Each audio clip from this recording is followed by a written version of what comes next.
Go and make disciples of all nations. Teach them to obey all that I have commanded you. Think of who these 11 disciples were. Most of them uneducated, simple fishermen. Most of them had probably not traveled very far in their life. Okay, I want you to go all over the world, make disciples of every nation, and teach them everything I've commanded you. Wow. Again, money, political clout, believable story, head start, not a full team, nobody sure of their convictions, uneducated, unbelievable story. Do you see? Every advantage, every disadvantage. Now, I have a question for you.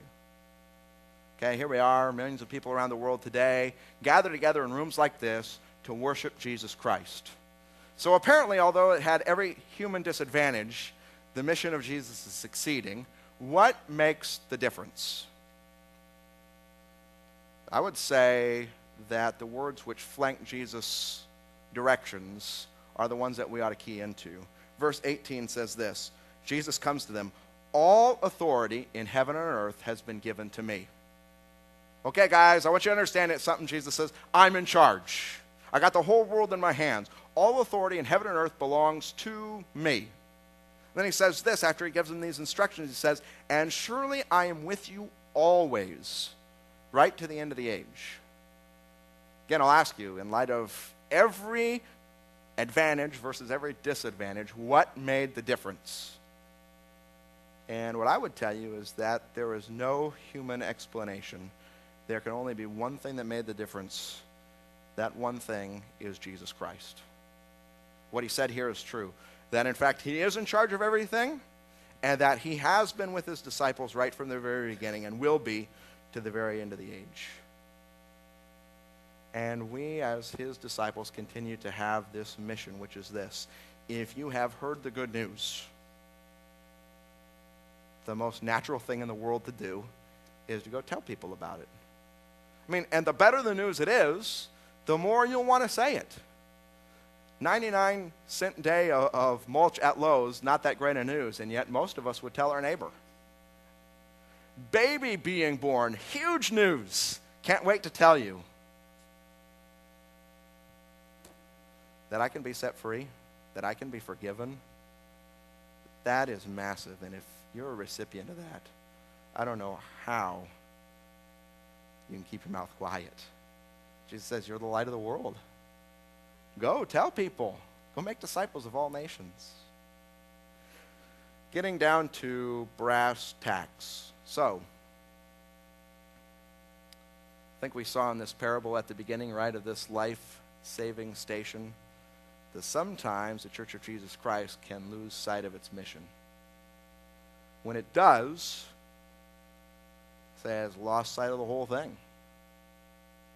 And there are so many congregations and so many churches. Our church and our leadership, we're fond of pointing out that this is a missions church, that we exist to reach people with the good news of the gospel of Jesus Christ.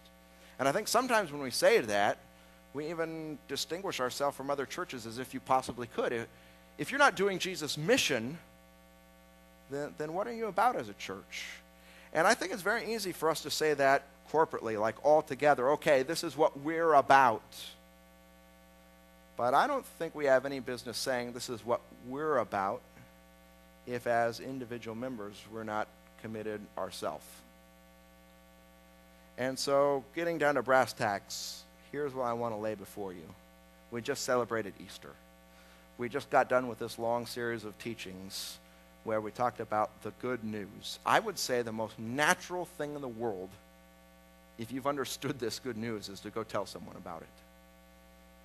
And so here's what I want to challenge every single person, because again, I don't think we have any business corporately saying this is what we're about if individually we're not all committed to it.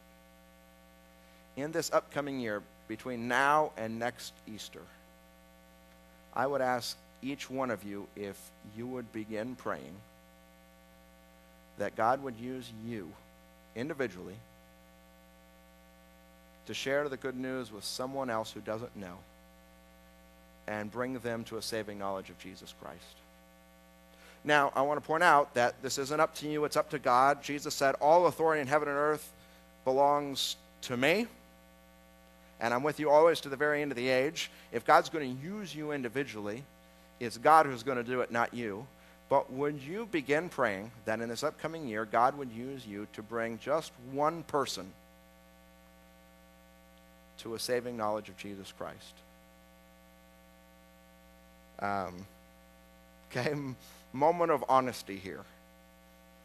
I think in some ways that sounds very easy, but the truth of the matter is, for most of us, it's like we're taking a big gulp. How am I going to do that? I mean, for some of us, we don't even know where we would begin. And what I want to just encourage you, just begin praying that God would in some way or another open your eyes to show you a person who needs Jesus and give you the words to say, the deeds to carry out, the light to shine, so that that person, you would affect their eternal destiny. Wouldn't that be awesome if God used every single person in this room for that purpose in this upcoming year? And I just want to ask every person here, would you make that commitment? Now again, some of you may just internally be thinking, whoa, that's big. I want to come back to what I said here. It doesn't depend on you. Like, as you look at this first mission that was given to these guards, it had every worldly advantage. How could it not fail? When you looked at the mission that Jesus gave his disciples, you'd look at it and say, how in the world is that going to succeed? It wasn't because of how educated, smart, eloquent, whatever talented these disciples was. It was because of one thing and one thing only. Wouldn't you agree? Jesus. And if he can take a group of ragtag fishermen and disciples and win the entire world for Jesus, maybe you could just begin to have a tiny bit of faith that he might use you as well. So I really want to challenge every person here. You've heard the challenge as a pastor of a church. I think there's no way for our church to really be the church unless we embrace the mission. And I don't see any way we can embrace this mission if individual members won't say, yeah, I'm going to do it. So here's what we're going to do. I'm going to close in prayer here. I'm going to ask everybody to close their eyes, bow their head. If you would accept this challenge, to just begin praying that God would use you this upcoming year to bring one person to a saving knowledge of Jesus Christ, I'm going to ask that you raise your hand. And don't worry about who's sitting around you or who's looking at you. If this is something you've heard this, you said, that excites me, I want to be used by God to bring a person to a saving knowledge of Jesus Christ, just put your hand up.